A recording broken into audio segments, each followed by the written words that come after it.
शाजिब भाई, आप सुनने में आया कि शर्मीले से इंसान है रियल लाइफ में आप, लेकिन एयरपोर्ट पर आपको रोक लिया गया था एक बार, आप गालिबन थाईलैंड जा रहे थे। हाँ वो आप थाईलैंड क्यों जा रहे थे?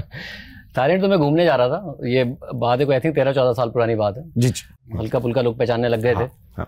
तो मैं इस्लामाबाद एयरपोर्ट से जा रहा, तो कोई देखना ऑफिसर ने नहीं रहता इस्लामाबाद में रहा, ऑफिसर ने मुझे रोका और वो कहें कि आप बहुत ज़्यादा ट्रैवल करते हो, क्यों करते हो? मैंने कहा मैं नहीं करता भाई, बहुत टाइम बाद जा रहा हूँ। पासपोर्ट देखा, उसने स्टैम्प भी नहीं लगा। उसने कहा नहीं आए क्या गए हो, मैंने देखा है तुम्हें, अभी पिछले दिन हो गए। उसने पूरा बैग खोला, सामान निकाल दिया।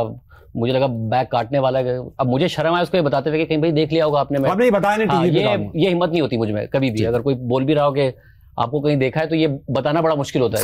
सही बात। तो मैं कैसे बताऊं, पीछे भी लाइन लग गई लोगों की। वो अब कह जाए नहीं तुम गए हो कहीं। उसने मेरी तलाशी भी वैसी ले ली जैसे एक दफा उसने ली कराची में स्नैचिंग के वक्त हुई थी। और उसने कहा झूठ बोल रहे हो, मुझे अच्छी तरह याद है तुम्हारा चेहरा, तुम गए हो कहीं। मैंने कहा कैसे बताऊं यार कि नहीं भाई। पीछे से किसी ने कहा भाई टीवी पे आता है, जाने दे यार।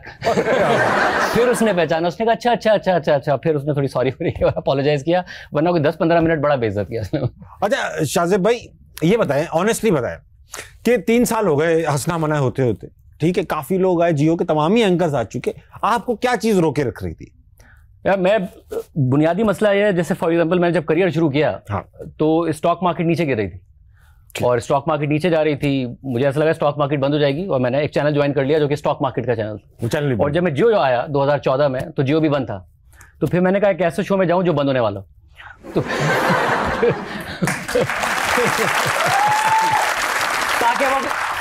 ताकि वो खुला रह सके, क्योंकि 2014 में के बाद जो खुला रहा तो मैंने कहा आपका शो भी चलता रहे। वाह, अब आप आ गए तो कुछ भी हो सकता है। लेकिन शादी भाई इसी से मैं सवाल पूछूंगा। देखिए मैंने भी करियर में एक चीज ऐसी फेस की, शायद आपने भी फेस की हो, ठीक है।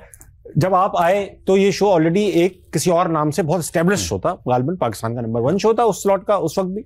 जब आप आए तो शुरू के 6-7 महीने सबने आपको ताने कसने, जो भी चाइना का कामरान खान, इस तरह के जुमले हमने सबने सुने। हमारे साथ भी ये हुआ।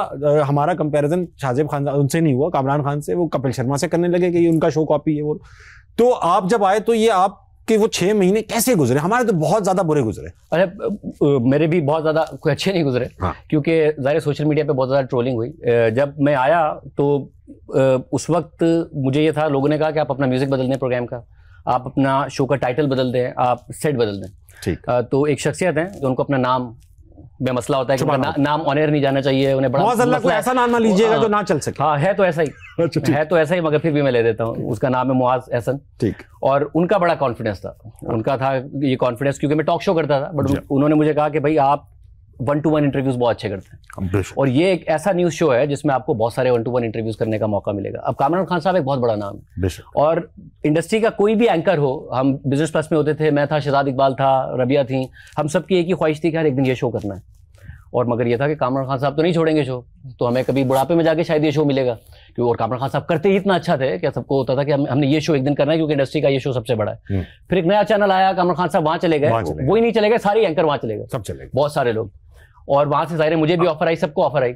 आप क्यों नहीं गए? हाँ, मैं इसलिए नहीं गया कि मुझे जियो से ऑफर आई, और जियो हालांकि बंद था। और मुझे सारे दोस्तों ने ये कहा कि भाई पागल हो गए, ये चैनल बंद पड़ा हुआ है, क्या जरूरत है यहाँ जाने की। मैं सबको ये समझा रहा था कि भाई एक ही तो ड्रीम था कि ये शो करना है। अरे वाह। तो सबने कहा भाई चैनल बंद रहेगा तो फिर क्या होगा? सही। मैं कहा अगर चैनल बंद रहा तो जवान है भाई, कहीं और जाके नाम बना लेंगे दोबारा, मगर खुल गया तो क्या होगा ये सोच। वाह। और अल्लाह का शुक्र है कि जो खुल गया।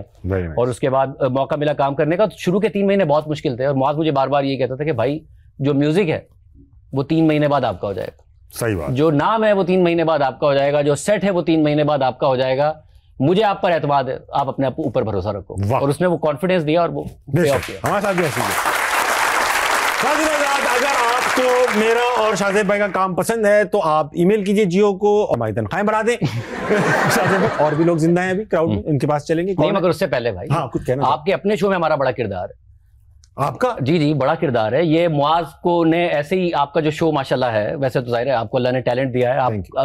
मेरा मानना है कि जितना बड़ा टैलेंट आप हैं, आपने अपना नाम बना ही लेना था। और मेरा ख्याल है आप कम से कम 4-5 साल लेट हैं, आपको उससे पहले बना लेना चाहिए था ना। मैं बना रहा था कहीं और, किसी और फील्ड में मेरा नाम था। हाँ, इंजीनियर हैं आप भी मेरी तरह। तो अच्छा मैंने तो की नहीं ना, मैंने तो परसों ही नहीं की। और उसके बाद हुआ ये कि हम देखते थे इंडिया के बहुत सारे स्टैंड अप जो कॉमेडी है उसको देखा करते थे, और वहां पर आपको देखा इंडिया में। नहीं, जब YouTube पर आपका एक दो हमने वीडियोस देखी, और उसके बाद हम मुसलसल मुआज से कहते थे कितना टैलेंटेड आदमी है, इस आदमी को सही प्लेटफॉर्म मिलना चाहिए तो ये बहुत बड़ा नाम बनेगा। और ज़ाहिर है फिर मुआज को खुद भी आप बहुत ज़्यादा पसंद थे, और फिर इस तरीके से आपका प्रोग्राम शुरू हुआ, तो इसलिए ज़रा अच्छी तरीके से बिहेव करें।